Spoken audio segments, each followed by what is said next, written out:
The first shot split the desert open so violently that Mercy Calder woke already knowing someone meant to kill her. The sound tore through the cold night like lightning through bone sharp. Final, unforgiving. Sparks leapt from the iron skillet by her fire, and the mule screamed, a desperate dying sound that ripped Mercy fully into consciousness. She rolled hard, instinct faster than thought, her hand scrabbling beneath her blanket for the small revolver she kept wrapped in oilcloth. Another gunshot cracked. Mesquite bark exploded inches from her head. Mercy hit the dirt, heart pounding so hard it blurred her vision. Sand filled her mouth. Smoke burned her nose.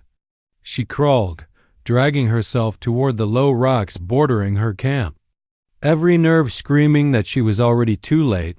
Don't move. The voice came from the darkness, not shouted, not panicked.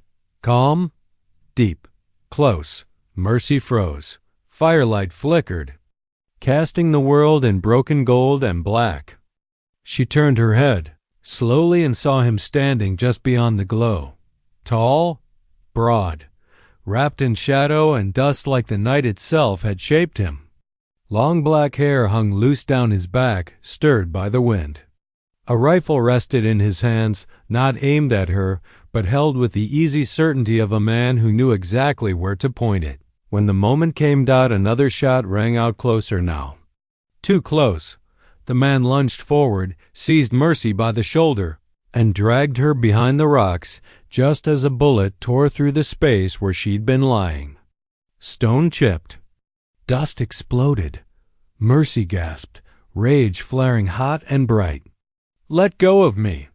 "If you want to live," the man said, already crouched, eyes tracking the dark beyond the fire, "you will stay still." Her breath came hard and shallow. She should fight him.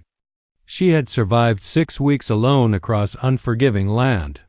She didn't need saving, but survival had taught her when to swallow pride. "Who's shooting?" she whispered. "Men who hunt what they believe they own." The words struck deeper than the gunfire. Mercy swallowed. "I don't belong to anyone." The man glanced at her then, truly looked at her face in the firelight, dust-streaked, eyes sharp with fear and defiance. Something unreadable flickered across his expression. "I know," he said quietly. "That is why they follow you." The gunfire came again, 3 shots in quick succession, wild and sloppy. These weren't soldiers. No discipline. No formation. Just men drunk on certainty and violence. The man rose in one smooth motion. His rifle cracked once clean, precise. A scream echoed through the desert, sharp and brief, followed by panicked shouts and retreating hoofbeats. Silence fell slowly, as if the night itself was deciding whether the danger had truly passed. Mercy didn't move for a long moment. Her heart hammered. Her hands shook. "You killed him?" she finally asked. "No," the man said, lowering himself beside the rocks. "I wounded him. Death would bring more." Mercy pushed herself up, brushing dirt from her skirt with hands that still trembled. "You saved me. Yes. Why?" He studied the darkness beyond the fire, listening, waiting. "Because the land remembers cruelty," he said, "and it does not favor liars." She frowned. "That doesn't answer. You carry something," he interrupted. "Not in your hands. In your path. Men follow it." Her throat tightened. 6 weeks ago, her life had burned to ash in Kansas. Her father dead. Their house reduced to blackened beams. A marriage contract shoved into her hands by a man who smiled while taking everything she had left. "I'm headed west," she said carefully. "To Tucson." The man shook his head once. "You will not reach it alone." Mercy lifted her chin. "Then I'll die trying." For the first time, the corner of his mouth twitched, not quite a smile, but something close enough to unsettle her. "I am Taza of the Mescalero," he said, "and the desert has already decided you are my trouble. By dawn." Mercy's camp no longer existed. Taza erased their presence with ruthless efficiency, kicking ash into the sand, scattering mule tracks, dragging branches to blur their trail. He moved like a man born into the land, every step deliberate, every choice purposeful. Mercy watched him closely. She had learned to measure men by what they noticed. Taza noticed everything: the wind's shift, the birds going suddenly quiet, the way shadows leaned wrong against the rocks. They rode at first light, heading north instead of west. "You're taking me the wrong way," Mercy said. "I am taking you where you will live." She scoffed. "I didn't ask for. You asked by surviving," he said calmly. They rode in silence for hours. The desert stretched endless and merciless, sun rising higher, heat pressing down like judgment. Mercy's arm throbbed where a bullet had grazed her in the night, blood crusted dark against her sleeve. Taza noticed without comment. At midday, he stopped beside a narrow canyon and wordlessly bound the wound with clean cloth and crushed leaves that burned cold against her skin. "What is that?" she asked. "Medicine," he replied. She studied his hand, strong, scarred, careful. "You don't touch like someone who wants to own." His gaze lifted, sharp and steady. "Ownership poisons the soul." Something in his voice told her this was learned the hard way. That night, they camped beneath a rock overhang. Taza built a small fire, shielded from view. Mercy ate quietly, exhaustion pulling at her bones. When sleep came, she wrapped herself tight in her blanket and turned her back to him. She had learned what closeness cost. The desert wind howled outside the shelter, cold slicing through wool and skin. Mercy shivered despite herself, teeth chattering. Taza shifted behind her. "You will freeze," he said. "I've survived worse." "I know." A moment passed. Then his hand touched her waist, not rough, not claiming, just enough to pull her back toward the warmth of his body. She stiffened. "I will not take what is not given," he murmured. "But the night does not ask permission." Mercy hesitated. Then, slowly, she leaned back. His warmth spread through her like something she hadn't felt in a long time. Safety without demand. She slept. And the desert, for once, did not try to kill her. Morning came hard and bright, spilling over the desert like a challenge Mercy hadn't agreed to accept. The fire had burned down to gray ash, and the air still carried the sharp scent of cold stone and smoke. Mercy woke before the sun fully cleared the ridgeline, her body stiff, her cheek pressed against her rolled blanket. For one disorienting moment, she forgot where she was, and then she remembered the gunfire, the chase, and the steady warmth she had leaned into during the night. She shifted, pulling away quickly. Taza was already awake, crouched near the fire ring, feeding it with small, careful pieces of wood. He didn't look at her, which somehow made the memory of his hand at her waist feel heavier. "You sleep light," she said, partly to break the silence, partly to reclaim her voice. "The land speaks early," he replied. "You listened." Mercy pushed herself up and brushed dust from her skirts. Her arm ached where the bullet had grazed her, a deep soreness that pulsed in time with her heartbeat. She flexed her fingers, then reached for her canteen. They rode soon after, moving through narrow cuts in the land where shadows lingered long after sunrise. The desert was changing here, rock giving way to scrub, colors shifting from pale sand to rust and green. Mercy studied the horizon, every ridge line a question. How far behind are they? She asked. Taza didn't answer immediately. He dismounted, crouched, and pressed his fingers into the soil. He examined a broken twig, the scuffed print of a boot heel. "Close enough to smell fear," he said. "Not close enough to catch us yet." Mercy's jaw tightened. "They won't stop." "No," he agreed. Silas Mercer does not release what he believes belongs to him. The sound of Silas's name felt like grit between her teeth. "He believes paper is stronger than blood," she said. "Stronger than truth." Taza mounted again. Many men believe that. The land teaches otherwise. They rode harder through the afternoon, pushing the horses until sweat darkened their flanks. By midday, heat pressed down mercilessly, the air shimmering above the ground. Mercy's head swam. Her throat dried despite careful sips from the canteen. When Taza finally called a halt near a dry wash, Mercy slid from the saddle and nearly collapsed. He caught her elbow before she hit the ground. "I'm fine," she snapped, pulling away. His expression didn't change. "You are bleeding." She looked down. The cloth around her arm was dark, soaked through. "I can still ride." "And you will," he said. "After." He guided her into the shade of a rock outcrop and knelt, unwrapping the bandage. The wound wasn't deep, but it was angry, red and swollen. "You should have told me," he said. "I'm not a child." "No," he said quietly. "You are someone who learned to endure pain without asking." The words struck too close. Mercy turned her face away as he cleaned the wound, his touch steady, precise. When he finished, he tore a strip from his own sleeve to bind it again. "You'll ruin your shirt," she muttered. "It has served its purpose," he said. They moved again. But the land betrayed them by late afternoon. A sudden crack of rifle fire echoed through the wash, the bullet striking rock inches from Taza's head. Horses screamed. Mercy ducked instinctively as men poured over the ridge above them. Silas Mercer's trackers. "Move!"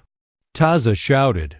They ran for the canyon mouth, gunfire snapping at their heels.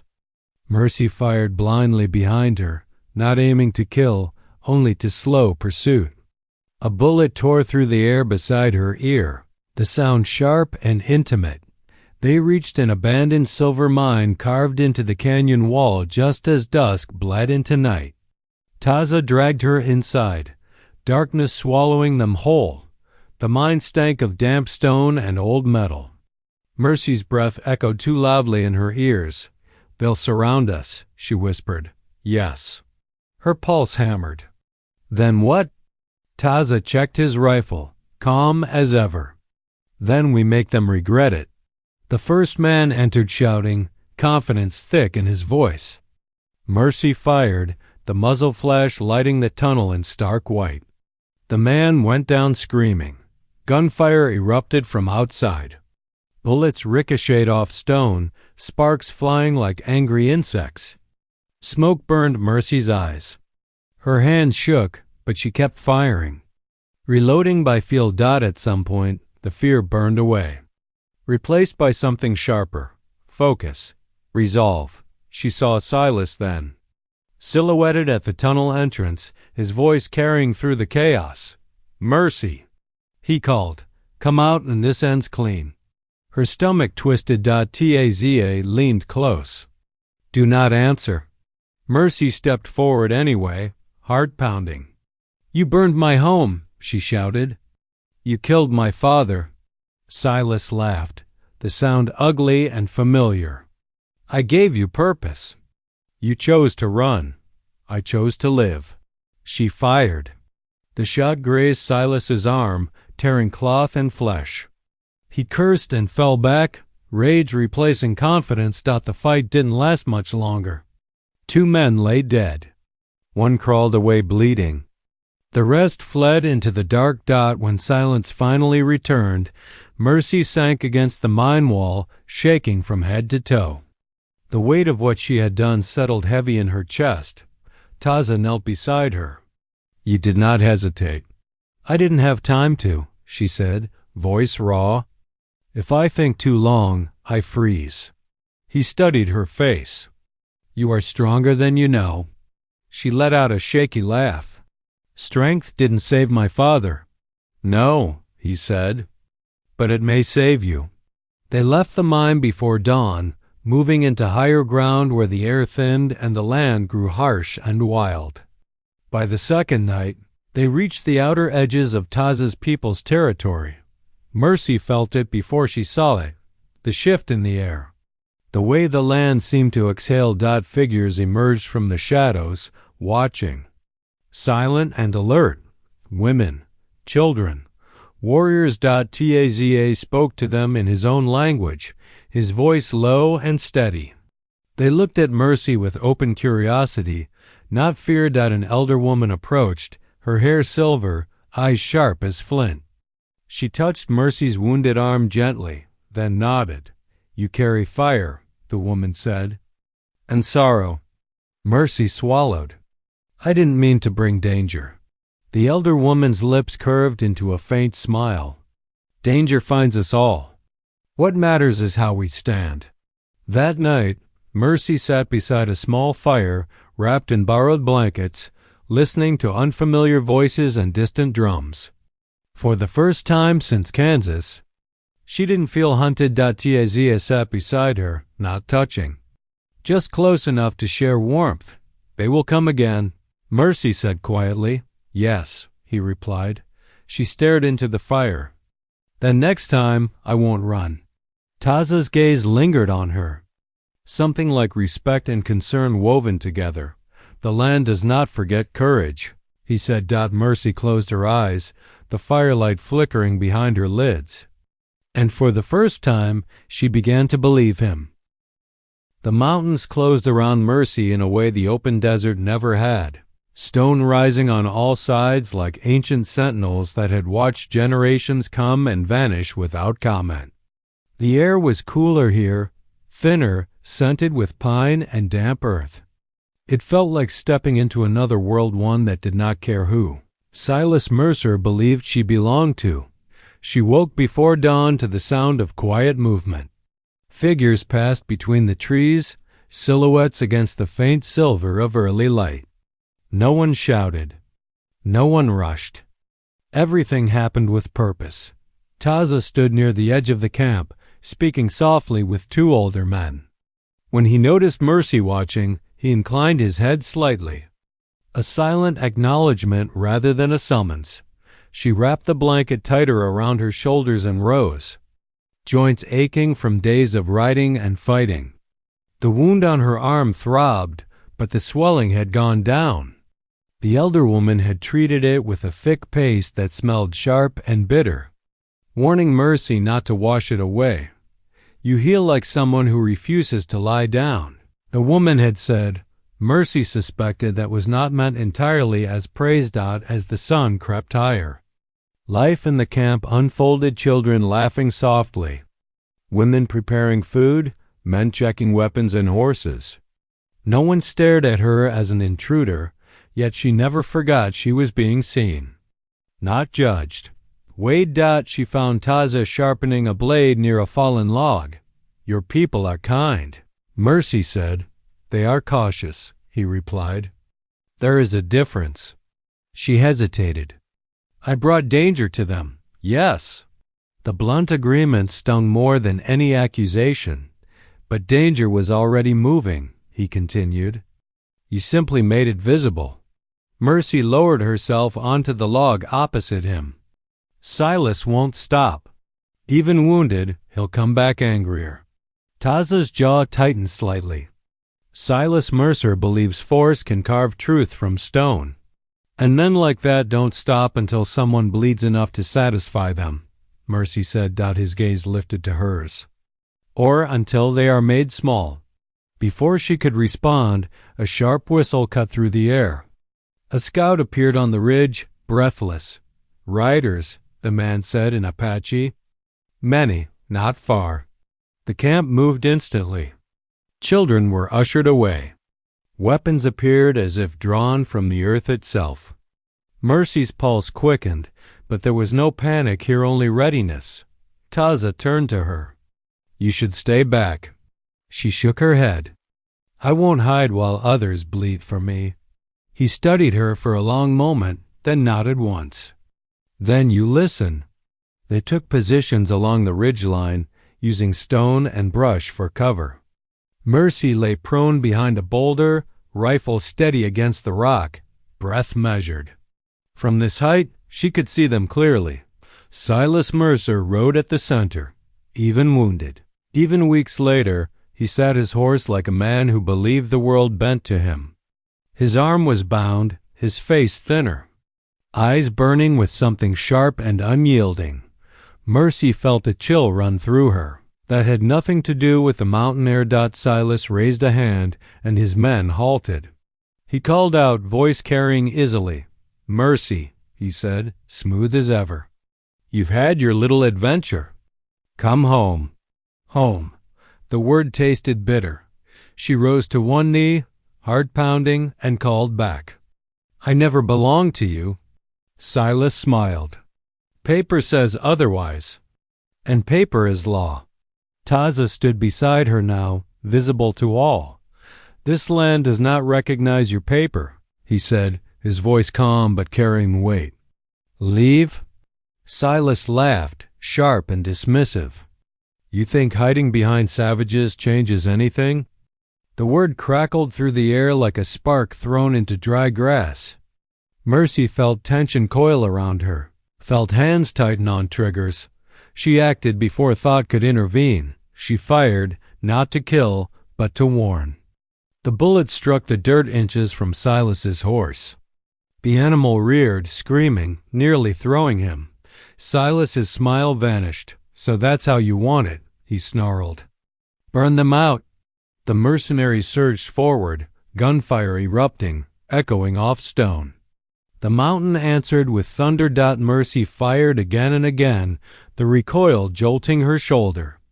She watched a man fall, another spin and collapse. The noise was deafening, the air thick with smoke and shouted orders. Taza moved like a shadow given purpose, appearing where the enemy least expected, striking and vanishing. His people fought with terrifying coordination, the land itself seeming to guide them, but Silas had numbers. And desperation. A shout drew Mercy's attention. She saw Silas break away, riding hard toward a narrow path that led deeper into the mountains toward the heart of the camp. "He's trying to flank us," she gasped. Taza followed her gaze, eyes darkening. "He seeks leverage." They ran. Branches tore at Mercy's skirts as she pushed herself beyond exhaustion, lungs burning. Gunfire echoed behind them, but all she could see was Silas ahead, forcing his horse through the narrow pass. They emerged into a clearing just as Silas dismounted, dragging a young boy from behind a tree, pistol pressed to the child's head. "Enough!" Silas shouted, voice ringing with triumph. "Drop your weapons." Mercy skidded to a halt, horror freezing her blood. "Let him go," she said, stepping forward. Silas's eyes flicked to her, bright with cruel satisfaction. "There you are. Always knew you'd come to your senses." Taza raised his rifle, deadly calm etched into every line of his body. "Put the gun down," Taza said. "This ends now." Silas laughed, breathless. "You won't shoot." "Not with witnesses." Mercy's mind raced. Every instinct screamed at her to act, to do something, anything. She took another step forward. "You want me?" she said. "Let him go, and I'll come with you." Silas's gaze sharpened. "That's the most sensible thing you've said." "Mercy," Taza warned quietly. She didn't look at him. "You win," she told Silas. "Isn't that what you want?" Silas hesitated, greed and suspicion warring across his face. Then he shoved the boy aside and reached for Mercy. The shot rang out. Silas jerked, a sound of surprise tearing from his throat. He staggered back, clutching his chest. Disbelief etched across his features. Mercy realized dimly that she was holding the pistol. Arm extended, smoke curling from the barrel.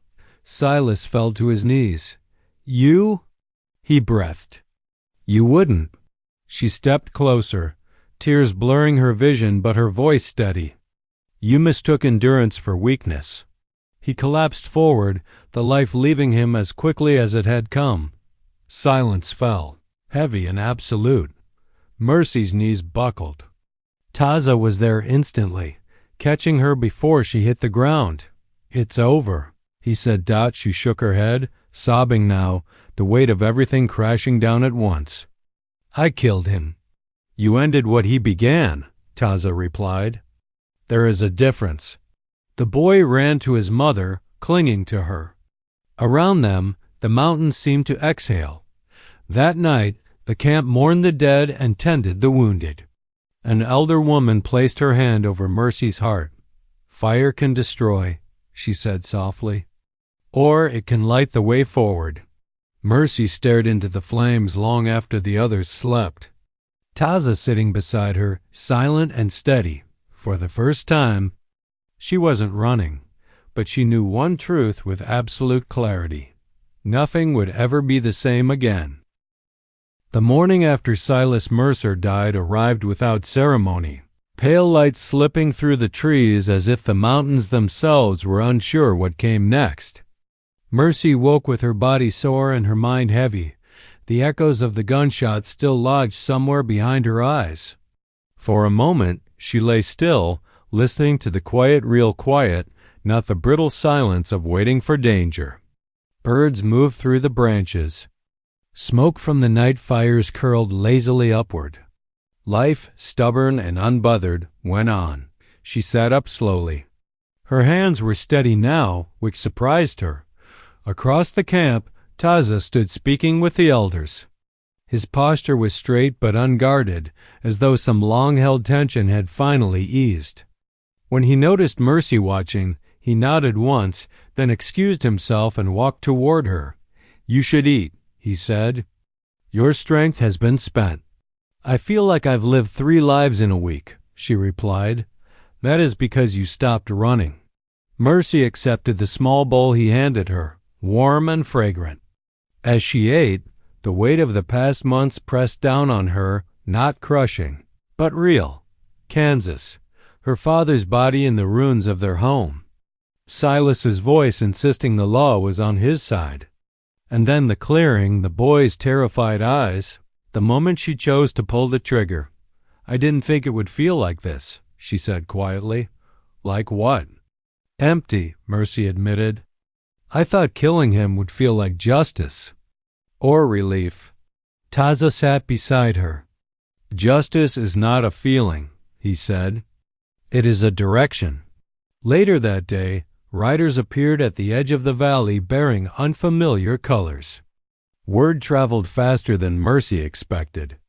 Silas Mercer had enemies as numerous as his crimes, and men who profit from forged contracts rarely leave clean trails. These riders were not mercenaries. They were law territorial deputies from a nearby town, summoned by merchants and settlers who had long feared Mercer but lacked proof. Mercy watched as Taza spoke with them. His words measured, his presence commanding without threat. The deputies listened. They examined Silas's body, the forged documents found in his saddlebags, the accounts given by men who had survived his employ and now saw a chance at leniency. One deputy, a weathered man with a gray mustache, approached Mercy. "You're Mercy Calder," he said. She straightened. "I am. We found records," he continued. "Property transfers, marriage filings, signatures that don't match. Looks like Mercer made a habit of owning things that weren't his." Mercy let out a breath she hadn't realized she'd been holding. "My father?" The deputy nodded. "We'll return what we can. I'm sorry it won't bring him back." "No," she said softly. "But it matters." The deputies didn't linger. They took Silas Mercer away wrapped in canvas, not as a man of importance, but as a problem finally concluded. As they rode out, the mountains seemed to settle, as if some long-standing imbalance had corrected itself. In the days that followed, Mercy stayed. At first, she told herself it was temporary, that she needed rest, needed to heal before deciding where to go next. But as time stretched, the truth grew harder to deny. She found a rhythm here. She helped gather herbs with the elder women, learn the names of plants and their uses. She repaired tack, cooked over open fires, listened more than she spoke. At night, she and Taza sat together beneath the stars. Sometimes they talked. Often they didn't need to. One evening, as the sky burned orange and red, Mercy broke the comfortable silence. "I was supposed to go to Tucson," she said. "Yes. I don't know who I'd be there." Taza considered this. "You are Mercy Calder wherever you stand." She smiled faintly. "I was someone else before Silas, before Kansas burned." "You were still you," he said. "Fire does not erase what is true. It reveals it." A week later, the deputy returned alone, riding hard. He brought papers official this time, stamped and witnessed. Mercy Calder was free of all claims. Her father's land would be returned to her name should she choose to take it. Compensation was offered. An apology, awkward but sincere. Mercy read the papers slowly, then folded them and handed them back. "I won't be returning," she said. The deputy raised an eyebrow. "You sure?" "Yes," he nodded, accepting it without judgment. "If you ever need the law again, you can find it in Red Hollow." When he left, Mercy felt no pull to follow. That night, she found Taza by the river, sitting on a smooth stone, watching the water slide past. "I'm staying," she said simply. He looked up, something like relief softening his eyes. "For how long?" She sat beside him, close enough that their shoulders touched. "For as long as you'll have me." The river murmured between them. "You are not bound," Taza said carefully. "You choose this." "Yes," Mercy said. "That's the point." Spring came quietly to the mountains, painting the land with green and wildflowers. Mercy felt herself change with it, not into something new, but into something whole. The nightmares faded. Her laughter returned, tentative at first, then real. One night, as cold crept in after a long day, she lay beside Taza near the dying fire. Out of habit, she turned away, curling into herself. After a moment, his arm slipped around her waist, drawing her back toward him. Not sudden, not claiming, just an invitation. She turned to face him this time. His breath caught softly. "You don't have to." "I know," she said. She rested her forehead against his chest, listening to the steady rhythm beneath. The world felt wide and quiet and full of possibility. "You once told me the land remembers cruelty," she murmured. "Does it remember mercy too?" Taza smiled into her hair. "It remembers balance." Mercy closed her eyes, the past finally settling into something that no longer hurt to carry. She had crossed fire and blood and fear to reach this place, not because she was forced to, but because she chose to survive outside. The river kept moving, and for the first time in her life, Mercy Calder felt no need to chase it.